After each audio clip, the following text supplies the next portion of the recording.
बंदी छोड़ सतगुरु रामपाल जी महाराज जी की जय हो। सत्साई भगत जी, आप जी ने पूछा है कि आजकल मन में गंदे विचार आते हैं, क्या करें, कुछ समझ में नहीं आ रहा। देखिए बड़े भैया, सबसे पहले तो दास आप जी को ये बता देना चाहता है, यदि आप सन 2014 से पहले जुड़े हुए हैं तो ये वर्तमान समय में आप जी की परीक्षा चल रही है और इस समय किसी भी भगत को परमात्मा अपनी तरफ से कोई भी राहत प्रदान नहीं करेगा। किसी भी भगत को, चाहे वो कितना ही पुराना हो, कितना ही नया हो, कितना ही उसने कोई सा नाम ले रखा हो, चाहे उनके परिवार का हो, चाहे बाहर का हो, इस समय सतगुरु रामपाल जी महाराज जी किसी भी भगत आत्मा को अपनी तरफ से कोई भी राहत प्रदान नहीं करेंगे, क्योंकि ये परीक्षा का समय है और परीक्षा के समय कोई भी टीचर विद्यार्थी को नकल नहीं करवाता है, ना ही उसको किसी प्रकार की कोई सहायता प्रदान करवाता है। यदि कोई ऐसा करता है तो फिर उस टीचर की कमजोरी है, कहीं न कहीं वो बच्चे का भविष्य बिगाड़ने में उसका सहयोग कर रहा है। और वर्तमान में यदि किसी को ऐसा आभास होता है कि गुरुजी ने आके मुझे बचाया, गुरुजी ने मुझे सपने में दर्शन दिए, गुरुजी ने मुझे ये सलाह दी, गुरुजी ने मेरा ये काम कर दिया, हॉस्पिटल में डॉक्टर ने जब मेरा ऑपरेशन कर दिया तो गुरुजी मेरे सिराने खड़े हुए थे, ये सारी की सारी चीजें हमने ज्ञान से समझनी पड़ेगी। क्योंकि वर्तमान में यदि किसी भक्तात्मा के साथ में ऐसा यदि हो रहा है तो निश्चय ही ये उसके प्रारब्ध के जो कर्म हैं, जो उसके अच्छे भक्ति संस्कार हैं, कह सकते हैं कि इस जन्म से पहले उसका जो कभी मानव जन्म था, उस समय परमात्मा ने उनसे जो भक्ति करवाकर उनके जो कर्म बनाए थे, जो संस्कार बनाए थे, उस संस्कार आधार से परमात्मा वर्तमान में उस भगत की, अपने शिष्य की परमेश्वर सहायता कर रहे हैं, ना कि वर्तमान में। क्योंकि वर्तमान में तो परीक्षा चल रही है। वर्तमान में यदि कोई आपकी सहायता कर सकता है तो केवल सतगुरु का ज्ञान है और आप स्वयं हैं। और रही बात भगत जी मन में गंदे विचार आने की, तो जाहिर सी बात है भगत जी, जब परमात्मा पिछले 6 वर्षों से शारीरिक रूप से हम दुष्टों से दूर हैं, हम नीचों से दूर हैं, इसार जेल में बैठे हुए हैं, तो भगत जी जाहिर सी बात है जब एसी हमसे दूर हो जाएगी तो गर्मी तो लगेगी लगेगी। पहले परमेश्वर हम सबके बीच में साक्षात थे, शरीर रूप में विद्यमान थे। हम महीने में 2 बार सतलोक आश्रम बरवाला में परमेश्वर के मुखारविंद से सत्संग सुनने जाते थे। हम परमेश्वर के दर्शन करते थे लगभग 3 घंटे सुबह, 3 घंटे शाम। जब हम सत्संग सुनते थे तो लगातार हम परमेश्वर के चेहरे की तरफ निहारते रहते थे और कहते हैं कि कबीर साधु दर्शन राम का, मुख पे बसे सुहाग, दर्शन उन्हीं को होते हैं जिनके पूर्ण भाग। तो भगत जी सतगुरु का तो 1 सेकंड भी यदि किसी ने दीदार कर लिया, दर्शन कर लिया, तो उसका भी कितना पुण्य भक्ति मार्ग में जुड़ जाता है, सोच नहीं सकते। और जबकि 6-6 घंटे महीने में परमात्मा के रोजाना दर्शन, उसके बाद में परमेश्वर का साक्षात आशीर्वाद, परमात्मा अपना आशीर्वाद भरा पंजा अपने भगत के शीश पे रखते थे, परमेश्वर को दंडवत किया करते थे, प्रार्थनाएं लगाया करते थे। कहने की बात है कि भगत जी अब वो समय वर्तमान में नहीं है। तो जाहिर सी बात है भगत जी, जब बंदा एसी से बाहर निकल जाएगा तो गर्मी तो लगेगी लगेगी। तो वर्तमान में भगत जी ऐसे विचार आना स्वाभाविक सी बात है, क्योंकि ये भक्ति क्षेत्र है और यहाँ पे 2 ही पहलवान है, एक तो स्वयं परमेश्वर है और दूसरा 21 ब्रह्मांड का स्वामी काल भगवान है। और भगत जी इन दोनों पहलवानों ने अपने अपनी तरफ से अपने पहलवान इस संगत में छोड़ रखे हैं, इस दंगल में छोड़ रखे हैं कुश्ती के लिए। और एक बहुत ही पुरानी कहावत है कि पहलवान दूसरे पहलवान की कमजोर नस पे दाव लगाता है। यानी 2 पहलवान यदि आपस में लड़ रहे हों तो पहलवान पहले से ये मालूम करने की पूरी कोशिश करता है कि फला फला की क्या कमजोरी है, इस पहलवान का कौन सा अंग कमजोर है, कहां पे इसको चोट लगी हुई है, कहां पे दाव लगाऊं तो ये नीचे गिर सकता है।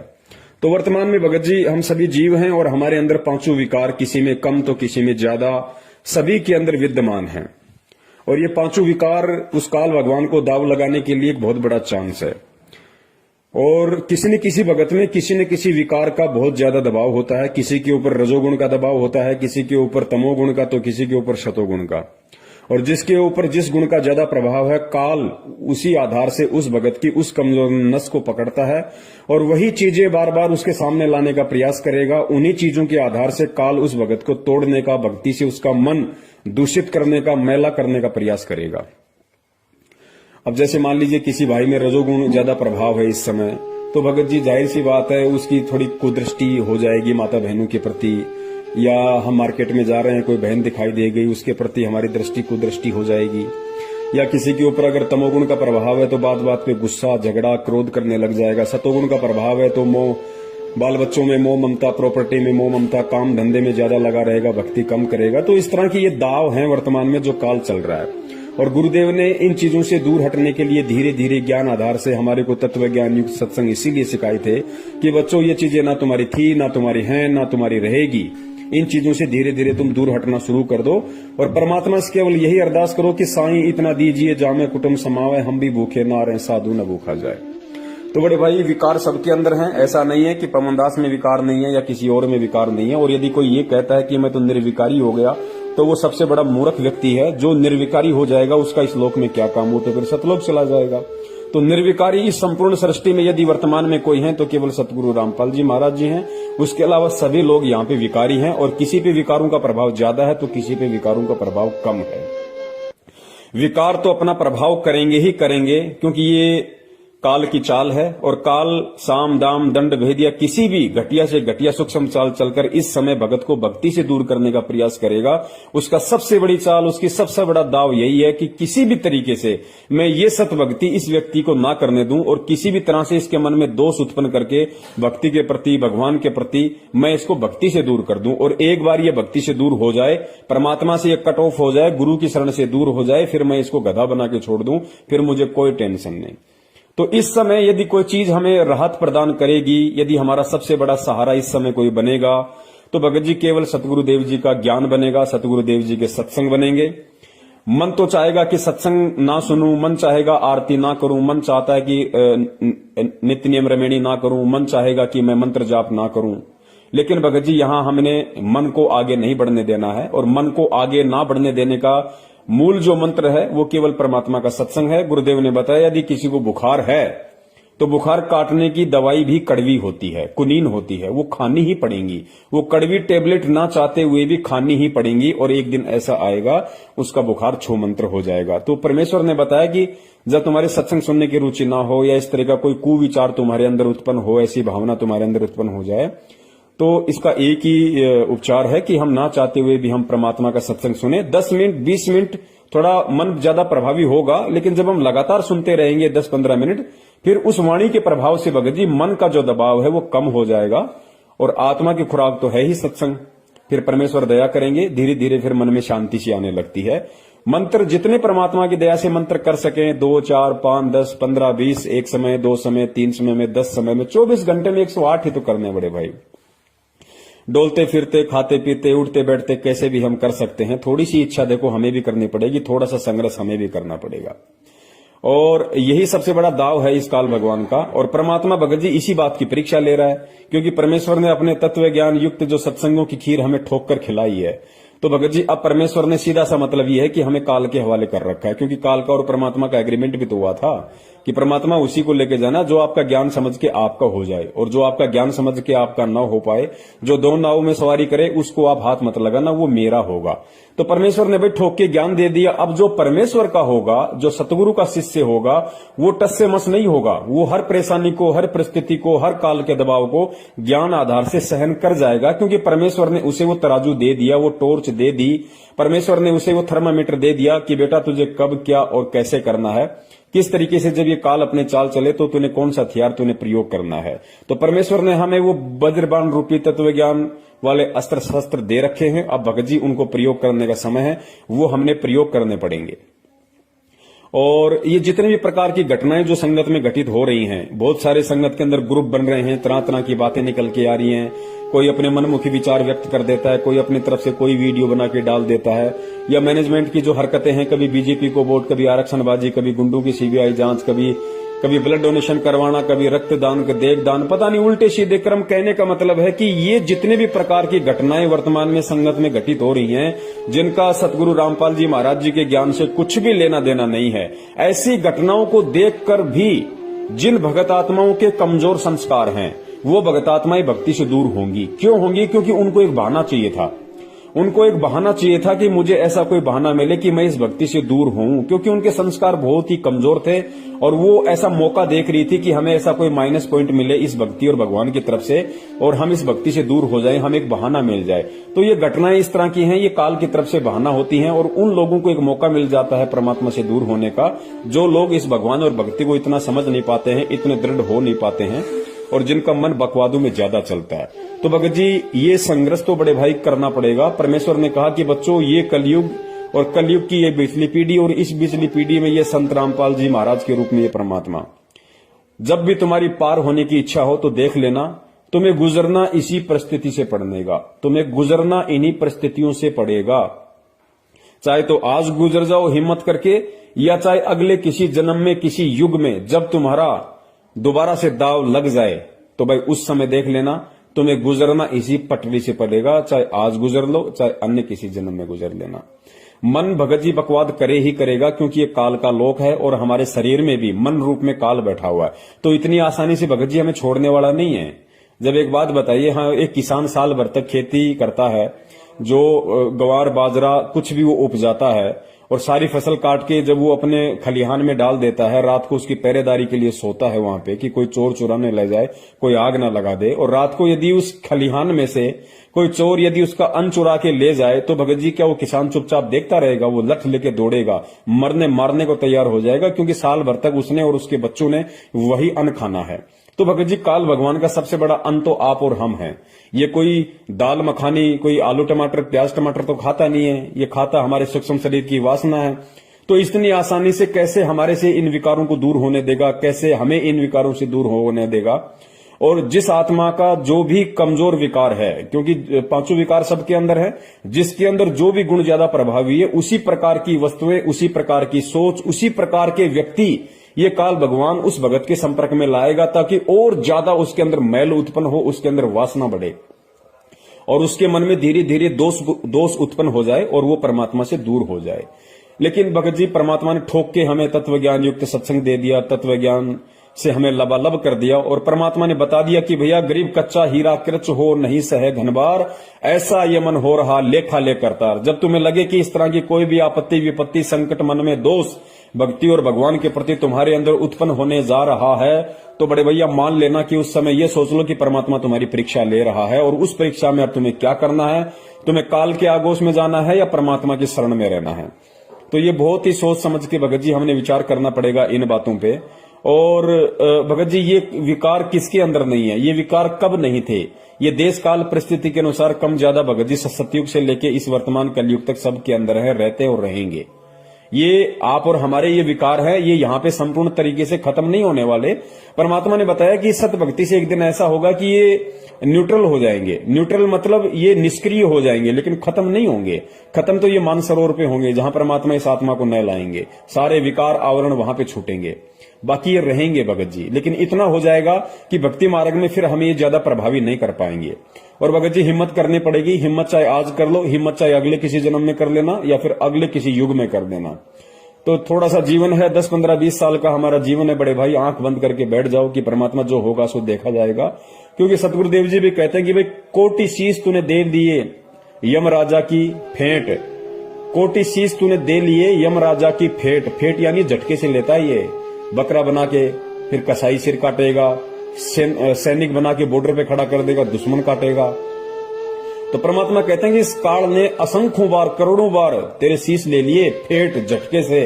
तो कहते हैं कोटि जन्म तूने दे दिए यम, कोटि शीश तूने दे दिए यम राजा की फेंट, और एक शीश देकर देख ले सतगुरु अपने की भेंट। भेंट परमात्मा ने बताया कि प्यार से दिया जाता है, भेंट, उपहार, गिफ्ट।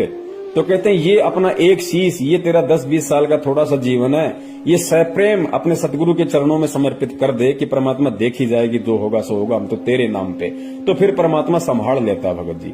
तो मन में दोष आना स्वाभाविक सी बात है। ये भगत जी कोई जरूरी नहीं है कि आपके अकेले के आ रहा है। आज 90% भक्तों की भगत जी यही स्थिति है, जिसमें जिस गुण का ज्यादा प्रभाव है उसी तरीके से वो भगत पीड़ित है, काल के द्वारा उसको परेशान किया जा रहा है। और परमात्मा वर्तमान में हमसे दूर है। परमात्मा किसी प्रकार की कोई राहत नहीं देगा।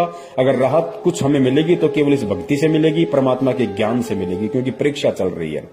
अब भगत जी परीक्षा हमारी चल रही है, सतगुरु ले रहा है, तो बड़े भाई जाहिर सी बात है हमने परीक्षा में पास भी होना पड़ेगा, हमने हिम्मत भी करनी पड़ेगी, कुछ लिखना भी पड़ेगा भगत जी। तो हिम्मत रखो और साध संगति ज्यादा से ज्यादा करो। साध संगति का मतलब जो भगत परमेश्वर के ज्ञान से जिनके विचार मेल खाते हैं, जिनकी रहनी करनी और क्रिया परमात्मा के तत्व ज्ञान से मेल खाती है, उन्हीं भक्तों का संपर्क करो। बाकी भक्तों का संपर्क मत करो। वो भगत नहीं, वो जगत से भी गए गुजरे हैं वर्तमान में। आप किसी भगत पे विश्वास नहीं कर सकते। जिसके विचार परमात्मा से मिलते हो, सतगुरु से मिलते हो, केवल उन्हीं भक्तों की संगति में रहिए। और सबसे बड़ी यदि कोई संगति है तो केवल सतगुरु के सत्संगों की संगति है भगत जी। तो हमने इन चीजों को आधार बनाना पड़ेगा। और दूसरी बात भगत जी, मन में यदि इस तरह का कोई घटिया विचार आ जाता है किसी माता बहन को देख के, किसी युवा लड़की को देख के, या जो व्यक्ति शराब पीता है तो शराब के ठेके को देख के, या जो भी विकार वो पहले करता था और वो सारी चीजें यदि वर्तमान में उसके आगे आ रही हैं और उसके मन में यदि दोष उत्पन्न होता है, तो इन चीजों से घबराना नहीं चाहिए भगत जी। इसी चीज की तो परीक्षा है। उस दोष को निवारण करने के लिए तो ये ज्ञान दिया परमात्मा ने। दोष आना स्वाभाविक सी बात है। मान लीजिए, नाम दीक्षा से पहले मैं बहुत ज्यादा चैन स्मोकर था, मैं बहुत ज्यादा सिगरेट पिया करता था, दिन में 10-10 सिगरेट की डब्बियां मैं खत्म कर दिया करता था, रहा नहीं जाता था। नाम दीक्षा ली, परमात्मा की वाणियों का असर हुआ, कुछ परमेश्वर ने आशीर्वाद दिया, दया हुई, मैंने वो चीजें छोड़ दी। लेकिन एक समय ऐसा आता है, साल 2 साल 6 महीने बाद में, कि वो चीजें पुनः हमारे ऊपर हावी होने लगती है। क्यों? क्योंकि सतगुरु उस समय ये देखता है कि मैंने वर्तमान में इसको जो ज्ञान दिया है, जो आशीर्वाद दिया है, इसको जो सहारा दिया है, उसको ये कितना अपना पाया है, कितना ज्ञान ये ग्रहण कर पाया है, कितना ज्ञान को आधार बना पाया है, कितनी भक्ति मर्यादा में रह के ये अपने अंदर अर्जित कर पाया है। तो जानबूझ के परमात्मा आपको थोड़ा सा ढीला छोड़ देता है। तो क्या होता है कि काल तो तैयार बैठा है, काल उन्हीं चीजों के आसपास आपको घुमाने लगेगा। अगर आप सिगरेट पीते हो तो वापस आपके वही दोस्त आपके संपर्क में आने लगेंगे, बार बार आपको पान की थड़ी दिखाई देने लगेगी जहां पे सिगरेट की डब्बियां रखी होंगी, या कोई व्यक्ति पी रहा होगा उसकी धुआं आपके अंदर जाएगी, तो आपके अंदर वो विकार धीरे धीरे आना शुरू हो जाएगा। लेकिन उस समय हमने ध्यान रखना है कि परमात्मा हमारी परीक्षा ले रहा है। परमात्मा ने हमारे नाक में जो तत्व ज्ञान रूपी जो नकेल डाल रखी है, जो रस्सी डाल रखी है, उसको थोड़ा सा ढीला किया है कि देखता हूं, देखिए ये जानवर अभी भी उसी खेत में जाके घास खाता है, या मैंने जो इसको तत्व ज्ञान रूपी जो हरी हरी दूब डाल रखी है, जो चारा डाल रखा है, उसी को खाना पसंद करता है। तो उस समय हमें ध्यान रखना होगा कि परमात्मा हमारी परीक्षा ले रहा है और काल हमें अपने आगोश में डालने की, अपने जाल में फांसने की तैयारी कर रहा है। दोनों तरफ से हमें उस समय ध्यान रखना होगा, हमें सोचना होगा भगत जी। तो उस समय हमने केवल ज्ञान को आधार बनाना पड़ेगा। और यदि इस तरह की भावना या कुविचार यदि मन में आ भी जाते हैं तो भगत ने घबराना नहीं चाहिए। कुविचार तो आएंगे क्योंकि ये काल का लोक है, यहां पे सदविचार बड़ी मुश्किल से, बड़ी देर से आते हैं। तो यदि उस समय हमारे मन में ऐसे कोई कुविचार किसी माता बहन को देख के, किसी शराब की दुकान को देख के, मांस की दुकान को देख के, किसी की प्रॉपर्टी को देख के, या अन्य किसी तरीके से कोई भी यदि ऐसा विचार हमारे अंदर आता है, तो भगत जी ये समझ लेना कि परमात्मा परीक्षा ले रहा है और परमात्मा मेरे इर्द गिर्द है, शब्द रूप में मुझे देख रहा है परमात्मा। तो वहां पे हमने ज्ञान को आधार बनाना पड़ेगा। ये ज्ञान हमें परमात्मा ने इसीलिए दिया है कि तू उस समय उस संकट का मेरे ज्ञान को आधार बना के सामना कर, उसका मुकाबला कर। कि परमेश्वर ने तुझे क्या ज्ञान दिया?